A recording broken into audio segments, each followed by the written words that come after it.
incredible. Oh, that can't And we felt like, you know, we're alive again. Arek and the other survivors were housed at Calgarth, close to the shores of the lake. They were given basic English lessons and plenty of outdoor time. The houses were here, large brick built, and the girls were separate, the 40 girls, and we boys were all, each one got a room. We were young, we were hoping to grow up and have a future and see life as actually life is. And so began the slow integration back into normal society, aided by the people of Windermere. A simple act, such as an old gentleman digging his garden in Windermere. He stops digging his garden, he stands up and he takes his hat off, says good morning, puts his hat back on. For these children, they spent their lives under threat of death for not taking their hats off quickly enough. Suddenly, the gentleman was taking his hat, doffing their cap to them, and they thought, my God, they were being treated with dignity for the first time in many, many years. For decades, Arek refused to talk publicly about the Holocaust, but now he's determined that people shouldn't forget. Those assessments, they were cruel, they were inhuman, they had no heart.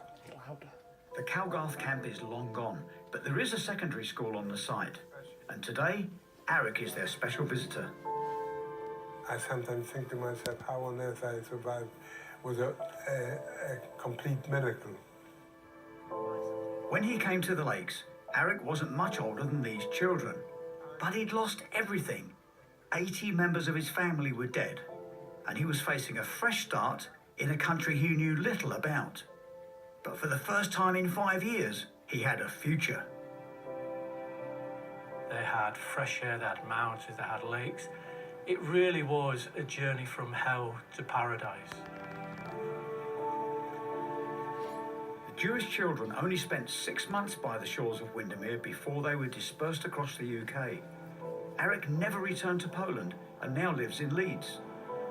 His time in Windermere was short, but hugely significant. Arek, is it possible for you to describe what Windermere means to you? Coming from the camps like Auschwitz and other camps I've been through, life didn't mean very much to certain people.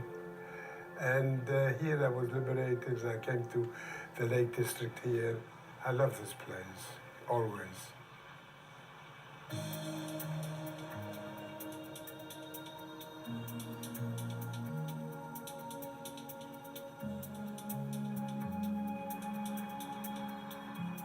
I'm on the last leg of my journey So he around lives in Windermere, Leeds. and I'm